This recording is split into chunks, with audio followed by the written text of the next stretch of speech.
찬야의 가사가 깊이 느껴지는 시간 같습니다. 뿌린 씨가 자라나서 의의 열매 맺히네. 우리의 품성은 우리 마음의 밭에 무엇이 심겨져 있는가에 대한 아무도 부인할 수 없는 결과라고 생각이 들어집니다. 뿌린 씨가 자라나서 의의 열매 맺히네. 많은 사람들은 스스로 속이고 속고 있는데, 왜냐하면 사랑의 원칙이 그들 속에 거할 수 없기 때문이다. 여러분, 치명적 속임수 들어보셨죠? 요한 13장 34절의 말씀. 그리스도와 같은 사랑을 갖지 않고서도 영생을 얻을 수 있는 믿음을 가질 수 있다는 것에 대해서 치명적 속임수로 말씀하십니다. 다시 말하면 우리 안에 예수 그리스도의 사랑이 내 안에 없으면 영생을 얻을 수가 없는데도 불구하고, 그러한 사랑이 없으면서도 하늘에 간다라는 것은 치명적 속임수다. 부자 청년에게 그럼에도 오히려 내가 한 가지가 부족하다라는 그 사랑, 예수님 안에 있는 그 첫사랑이 없으면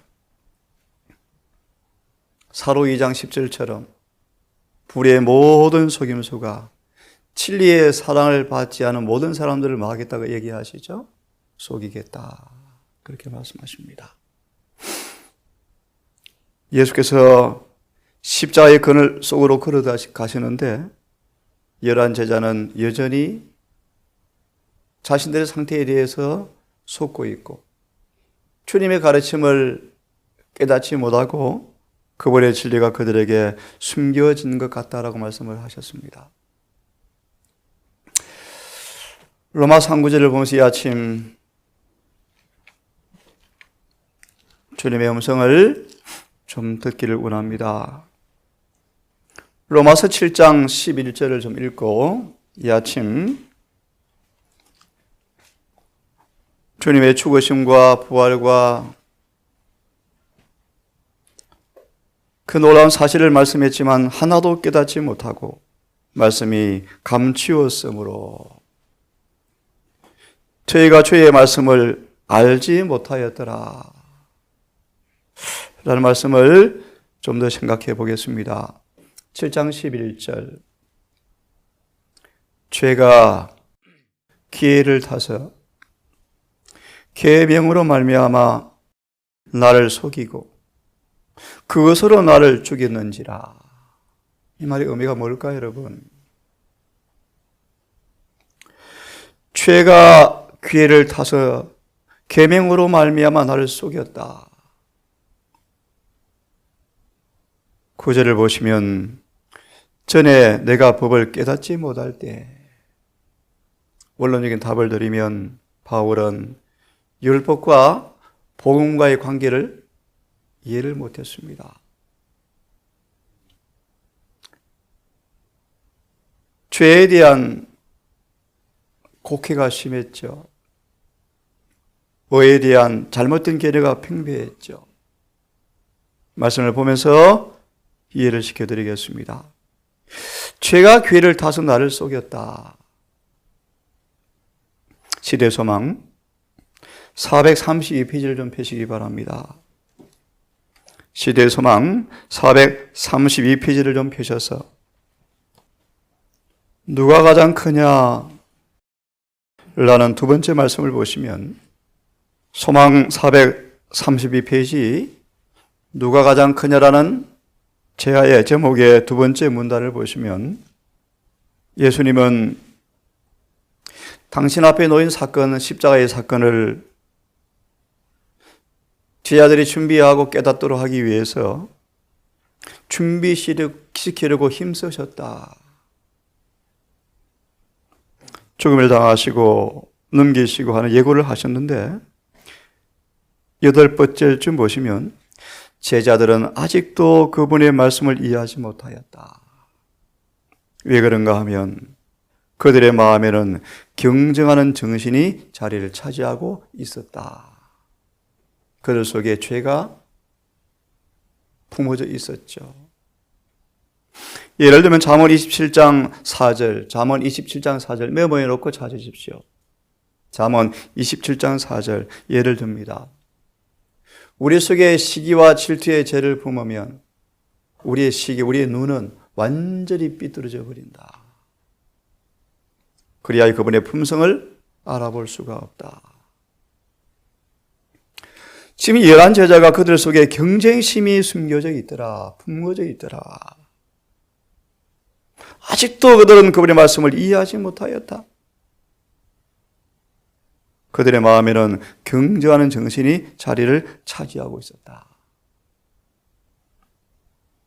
누가 가장 크게 간주될 것인가에 관해서 논쟁하면서 예수께 이 모습을 숨겨야겠다고 그들은 조금 뒤로 뒤쳐져서 예수께서 좀 앞에 가시는데 뒤로 몇 발자국 뒤로 뒤쳐져서 논쟁하고 있습니다. 논쟁. 예수님은 생각을 다 읽으셨습니다. 주님은 그들의 마음에 당신의 말씀을 받아들일 준비를 어떻게 시킬까 고민하면서 시간을 기다리셨답니다.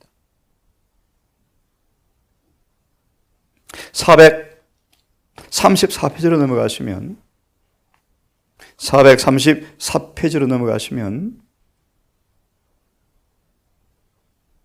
됐습니까? 예. 구주께서는 제자들을 주위에 모으시고 라는 말씀을 다 읽지 않겠습니다. 진지하게 엄숙하게 말씀을 하셨어요. 하지만 그들은 그리스도께서 식별하신 것을 볼 수가 없었다. 하늘의 왕국의 성질을 이해하지 못하였다. 이 무지가 그들의 다툼의 표면적 원인이었다. 그렇게 주님께서 말씀하셨지만 왜 11 제자가 이해를 못합니까?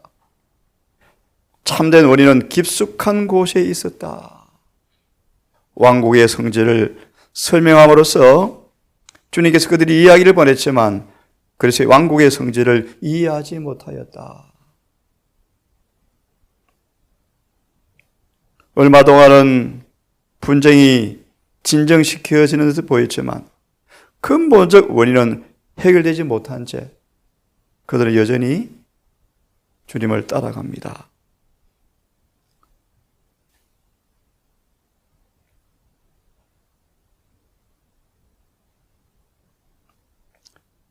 (436페이지를) 읽겠습니다.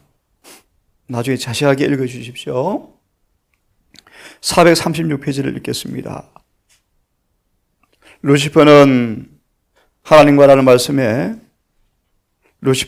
말씀에 중간에 있겠습니다.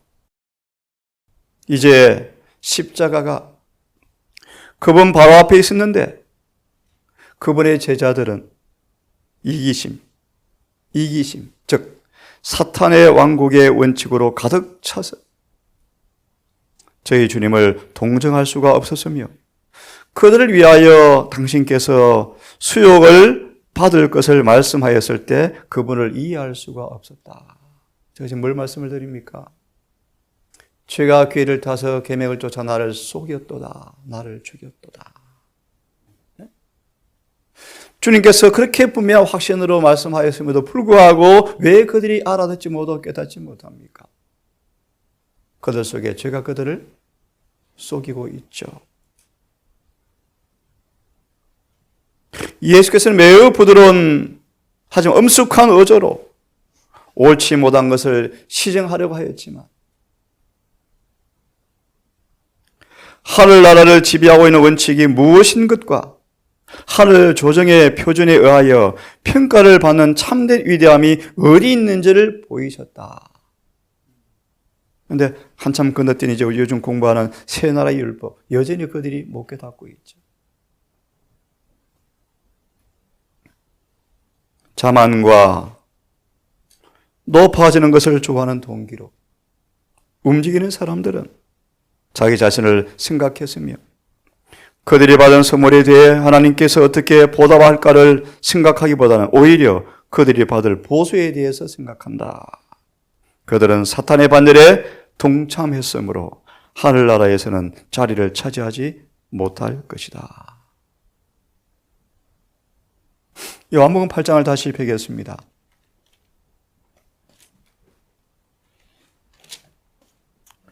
요한복음 8장 31절과 38절의 말씀인데요. 요한복음 8장 31절과 38절의 말씀인데요. 자신의 생애가 왜 참된 상태가 숨겨져 있는가? 참고로 성경 구절을 좀 몇 개 읽겠습니다. 30절을 다시 읽습니다. 이 말씀을 하심에 사람들이 믿더라. 이제 믿더라. 31절 예수께서 이제 자기를 믿는 유대인들에게 이르시되 너희가 내 말에 거해야 내 참 제자다. 믿는 것으로 충분치 않다. 이제 내 말에 거해야 한다. 진리를 정말 알았으면 좋겠구나. 그 진리는 너희를 자유케 한다고 말씀했을 때 33절에 자존심이 상하여 불평토로 원망토로 우리 아브라함의 자손인데 남의 종이 된 적이 없거늘 주님과 투쟁합니다. 분명히 말씀하시죠. 나도 너희가 혈통적으로 아브라함 자손인 줄 알지만 죄를 범하는 모든 사람들은 죄의 종이다. 다시 읽을 제목을 상기시켜 드립니다. 자신의 생애를 진리에 일치시키지 아니하므로 많은 사람들은 참 상태를 못 깨닫고 있다. 혈통적으로 아브라함 자손이라 그러지만 주님께서는 말씀하시기를 죄를 범하는 사람들은 죄의 종이다. 진리를 믿노라 공언하지만 진리에 거하지 아니하면 그분의 제자가 아니다. 그분의 제자의 특성은 자유를 경험한다고 분명히 말씀하시죠. 조금 넘어갑니다. 37절의 의미심장합니다. 나도 너희가 아브라함 자손인 줄 안다. 하지만 내 말이 너희 속에 없으므로 나를 죽이려 하는도다. 계시록 1장 7절이 갑자기 기억이 납니다. 그를 찌른 자도 볼 거요. 예수를 믿으라 하는 수많은 사람들이 여전히 죄를 지음으로 그분을 마하고 있죠. 못 박아 죽이고 있다. 라는 사실입니다. 자, 주석을 보십시오. 8장 31절, 38절.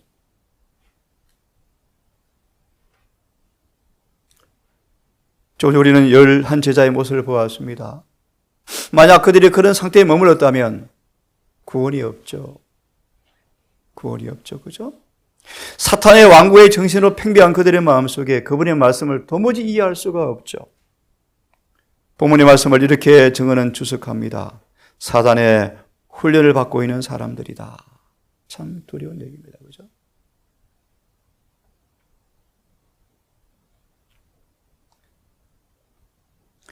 그러한 아버지의 임재의 안전 앞에 중보자 없이 서는 것이 무엇을 의미하는가를 거의 못 깨닫고 있다. 들으셨죠? 혼인 예복에 대한 비유, 그렇게 중요한 진리가 이해되지 못하고 있죠. 우리 운명을 결정하는 것은 예복을 입었는가 안 입었는가요? 그것도 반복하면 입었는가 안 입었는가. 그냥 걸쳐 입은 것이 아닙니다, 여러분. 진짜 입었는가? 왜 그걸 보면서도 이해를 못할까요? 왜 옳지 못한 성질을 이기지 못하는가? 왜 화를 못 참는가? 왜 결정적 변화가 없는가? 거듭나지 못한 까닭이다. 나와 있지 않습니까, 여러분? 사단의 훈련을 받고 있는 사람들, 참으로 준엄한 진리가 여기에 언급되어 있다. 폭군 중에 가장 잔인한 폭군의 얽매에 있으면서 아무에게도 종이 된 적이 없노라 자처하는 사람들이 얼마나 많은가. 대저 마음을 지키라. 생명의 근원이 이에서 남이라. 왜 속에서 올라오는 죄를 왜 못 닫습니까? 그죠? 폭군의 지배를 받고 있죠.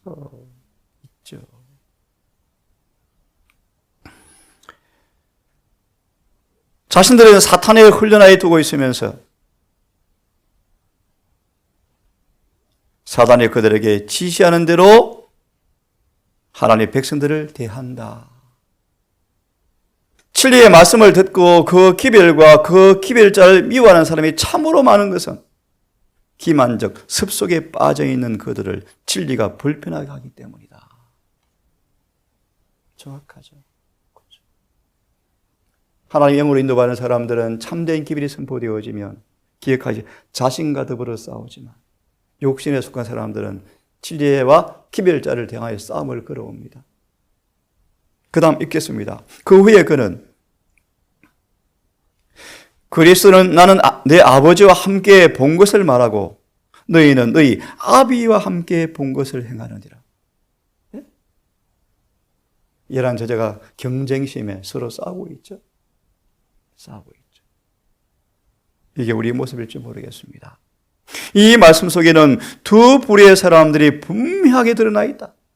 진리를 순종하는 빛의 아들들과 진리를 거절하는 어둠의 아들들이 여기에 분명하게 나타나 있다. 예수를 믿노라 하지만 뭐 하지 않은 사람들요? 진리에 거하지 순종하지 않은 사람들은 창세기 12장 그분의 자녀가 아니죠. 불순종의 자녀들이죠. 그 다음을 읽으려고 합니다. 왜 수많은 사람은 진리가 숨겨져 있는가? 왜 감추인 보화가 되는가? 왜 보화가 감추어지는가? 자신의 생애를 진리에 일치시켜야 한다. 두려운 얘기요. 늦은 비는 받은 빚대로 사는 사람에게만 늦은 비가 옵니다. 여러분. 중요한 말씀이요. 다른 이런 비를 받아야만이 늦은 비가 옵니다. 이런 비가 그 역할을 해놓아야 늦은 비가 의미가 있습니다. 이런 비를 통하여 열매가 맺혀져 있어야 합니다. 그래야 늦은 비를 받습니다. 더 예리하게 말해 이런 비를 통하여 승리의 경험이 더 이상 넘어지지 않고 깨어지지 않은 경험으로 와야 합니다. 그래야 늦은 비가 고정시킵니다. 명백하죠. 어떤 사람들은 왜 그들의 참된 상태가 숨겨져 있는가?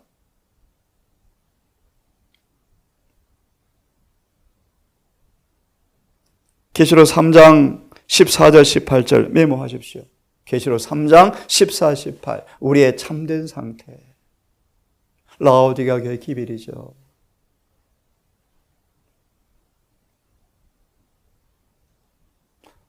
오진할 수 없는 참된 증인께서 분명히 우리의 상태를 말씀하시는데 못 깨닫고 있죠. 돌아옵니다. 자신의 참된 상태가 숨겨져 있다. 유대 종교의 모습이었죠. 근데 그들은 형식에 열중이었죠. 형식에 열중이었죠. 그들은 진리를 듣지만 자신의 생애를 진리에 일치시키지 아니하기 때문에 진리를 완전히 깨닫지 못한다. 너무너무 중요한 말씀이에요. 진리의 경험과 깨달음은 일치되어지고 깨닫고 순종하면 또 진리와 일치되어지고. 근데 여기 보니까 왜 진리를 완전히 깨닫지 못합니까? 그들의 생애를 일치시키지 않기 때문이다. 그래서 진리에 거하면 참 내 제자가 되어지고 진리를 알게 되리니 진리가 너희를 자유케 하리라. 순서죠. 진리에 거해봐야 진리가 완전히 깨달아지죠. 깨닫지 못하며 진리를 순종함으로 성화를 이루지 못한다. 너무너무 중요한 말씀이요. 성화는 진리에 순종할 때만 이루어집니다. 성화는 감정과 느낌이 아닙니다, 여러분. 성화란 말이 뭐냐면 진리에 순종하는 그 진리의 종류대로 열매가 맺히는 것이 성화입니다, 여러분. 그들은 하지만 구른기둥과 불기둥이 함께하는 것인 양 태어나고 만족스럽게 쉰다. 참 의미 있죠, 그죠? 그들은 하나님을 안다고 공언하지만 행동으로는 부인한다. 그들은 자신을 위하여 하나님의 택하신 특별한 백성이라고 생각하지만 들으십시오. 어떤 죄인이라도 구원하는 하나님의 임재와 능력은 그들에게 거의 나타나지 체험되지 않고 있다. 예? 하늘의 현 조사심판 마지막 챕터의 마지막 부분에 우리의 결함을 핑계하며 사단은 뭐한다? 기뻐 날뛴다. 치명적 속임수. 예수를 주장하는 사람들이 죄를 이길 수 없다는 치명적 속임수로 사단은 뭐하고 있다? 속이고 있다. 어떻게 결함을 다 고쳐? 누가 완전해? 그러면 멸망할 거예요. 멸망할 거예요. 다시 읽습니다. 하나님께서는 택하신 특별한 백성이라고 생각하지만 어떠한 죄인이라도 구원하시는 하나님의 임재와 능력이 그들에게서 거의 나타나지 않는다. 그래서요, 선천적, 후천적 성벽을 그대로 가지고 있다라는 것입니다. 누룩에 대한 비유처럼.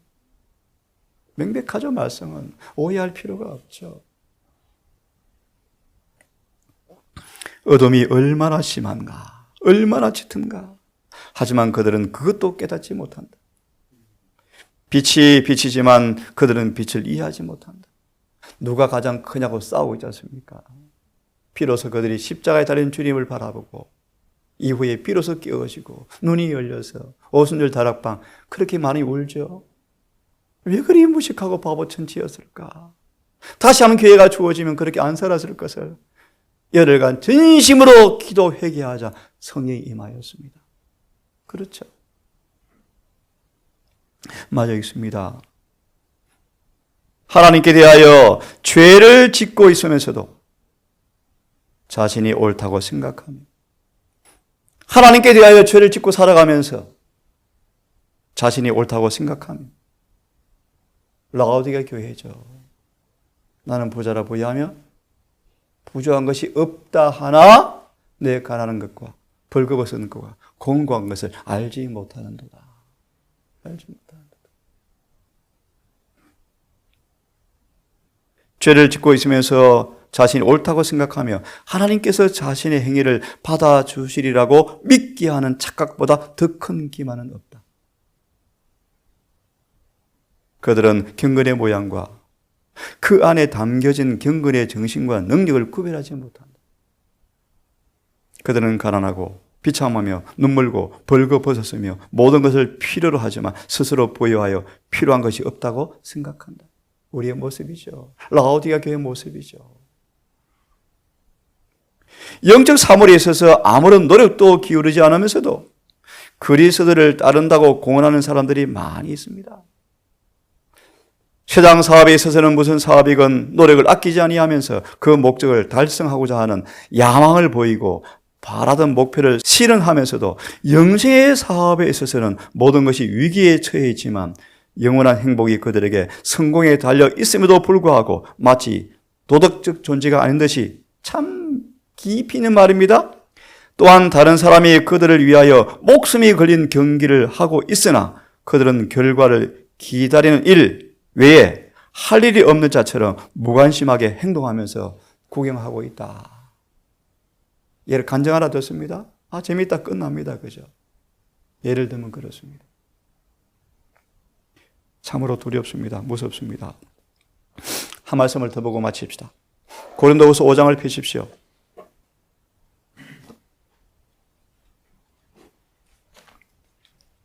히브리 4장의 말씀이 기억이 납니다. 양날선 금 앞에 발가 벗겨져야 합니다. 철저히 우리는 수술을 받아야 하고 우리 안에 그분의 의가 완전히 입혀져서 심판날의 통과할 품성을 준비해야 합니다. 오직 그분의 의가 온 우리의 몸 전체를 영혼을 감싸지 입히지지 아니하면 우리 심판을 통과할 수가 없을 것입니다. 고 5장 17절을 좀 보고 이 아침은 또 줄여야 되겠습니다. 5장 17절 너무 잘 아시는 말씀 함께 다시 암송해 봅시다. 누구든지 그런즉 누구든지 시작. 그런즉 누구든지 그리스도 안에 있으면 새로운 피조물이라 이전 것은 지나갔으니 보라 새 것이 되었도다. 예, 보라 새 것이 되었도다. 5장 17절 은혜는 상속으로 물려받는 것이 아니다. 여기서 은혜는 우리의 품성의 변화를 이루어 놓은 모습을 가리킵니다. 그것은 태어날 때 갖고 태어나는 것은 아니다라는 말씀인데요. 5장 17절을 읽고 지금 마무리합시다. 혈과 육으로 태어난 옛 사람, 옛 본성은, 옛 속성은, 옛 성질의 사람들은 거듭나지 아니한 육신의 상태의 모습들은 하나님 나라를 유업으로 받을 수가 없다.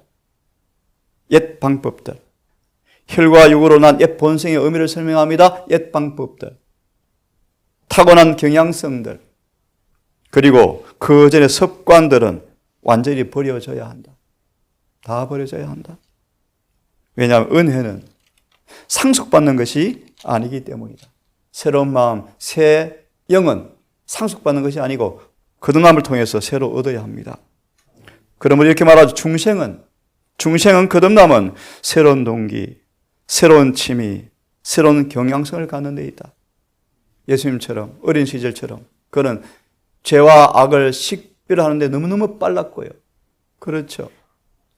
악을 정하고 의의를 너무너무 좋아했죠. 의의로 기울어져 버렸죠. 죄가 오는 적시로 죄를 정하고 의의로 기울어졌죠. 다시 말하면요, 새로운 경향성을 갖는 데 있다. 의의 종이 되는 거, 의의 종이요. 성령으로 말미암아 새 생명으로 태어난 사람들은 신의 성품에 참여한 자들이 되고, 이 단어 한 단어 한 단어를 깊이 읽으십시오. 그들은 모든 기질과 습관에서 그들이 그리스도와 맺고 있는 관계를 증거해 보여줄 것이다. 참 예리하죠, 말씀은요. 내 기질과 습관과 모든 것이 정말 신의 성품에 참여하여 중생하였는가? 반드시 보인다. 보인다. 모든 것이 바뀌죠. 교만은 낮아지고, 자만심은 사라지고, 금방점은 부드러워지고, 거친 것은 온유해지고 사라지죠. 다시 읽을까요, 여러분? 다시 읽을까요? 새 생명으로 태어나는 사람들은, 참으로 거듭난 사람들은 신의 성품에 참여한 자들이 되고, 그들의 모든 기질, 습관에서 그리스도와 맺고 있는 관계를 증거해 보여줄 것이다. 그래서 이니라 라고 주장하는 사람들이 그들의 품성과 기질의 선천적 결함들을 그대로 가지고 있을 때 그들이 자리가 세속적 사람들의 것과 안 믿는 사람과 뭐가 다른가? 도대체 뭐가 다른가? 그들은 진리를 성화케 하는 사람, 정결케 하는 자로 진리를 바르게 평가하지 않고 있다. 진리를 더럽히죠.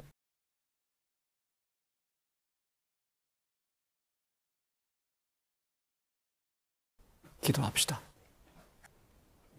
하늘에 계신 아버지, 노상에서 누가 가장 크냐고 다투는 11 제자를 봅니다. 한참 시간이 흘러 새 나라 율법을 또 가르치시는 주님의 모습을 바라볼 때 여전히 그들은 죄가 그들을 속이고 주님의 명백한 말씀을 다 깨닫지 못하고 오해하는 것을 바라보면서 물론 마지막 남은 교회의 우리의 모습을 보게 되어집니다. 참된 정인의 권고가 주어졌지만, 정인의 말씀을 통하여 명백하게 말씀이 주어졌지만, 요한 8장 31절과 38절처럼 우리의 참 상태가 숨겨져 있는 눈먼 자가 될까 두렵고 떨립니다. 하나님, 바울의 탄식처럼, 육신에 속했을 때 바울의 탄식처럼 죄가 괴를 타서 나를 속이고 나를 죽인 그 어둠이 우리 안에도 있을까 두렵습니다. 하나님, 수건을 벗기 원합니다. 주님의 품성을 식별하지 못하고 분명한 진리를 알지 못하게 하는 수건을 다 벗고 얼굴과 얼굴을 대하여 보는 그런 모습으로 진리를, 주의 품성을 식별하고 싶습니다. 내 안에 감추인 죄, 극복하지 못한 결함들, 선천적, 후천적 경향들, 습관들이 철저하게 말씀의 칼로 수술되어지고 은혜, 새로운 속성, 새로운 품성, 예수의 품성을 입는 경험을 하기를 원합니다. 주님, 의에 줄이고 목마른 심령으로 육신의 양식을 위해서 질주하거든 영적인 일을 위해서 더 전심전력하는 게으르지 않은 자가 되게 해주셔서 베드로서 1장의 말씀처럼 우리 마음의 정원에 성의 열매가 가득 맺히는 진정한 주님의 백성으로 거듭남의 사람으로 서게 되게 해 주시옵소서. 이 한날도 이 분명한 말씀을 잊지 말고 놓치지 말고 묵상하고 지키고 내 삶의 일부분으로 적용되게 해 주셔서 이 한날 주님의 참 제자가 되어지는 행복들, 기쁨들, 주님의 은혜가 우리를 구원하고 변화시키는 경험들이 우리 영혼의 성소 안에 이루어지게 해 주시옵소서. 오늘도 추운 날씨 또 전장터로 달려갈 주의 종들을 기억하셔서 기도로 무장하고 진리의 말씀으로 갑절을 입고 이들의 마음속에 진리의 사랑을 품고 성령 안에서 오늘도 살아감으로 30년간 주님의 목숫간의 일들이 세상의 일이었지만 아버지 일을 했던 것처럼 우리 청년들 그런 존재 되게 해주셔서 이 한날도 허투루 돌아가지 아니하고 하늘 기록책에 멋진 기록을 남긴 채 하나를 마감할 수 있도록 도와주시옵소서. 이 모든 말씀 우리를 사랑하시는 예수님의 이름으로 기도드리옵나이다. 아멘.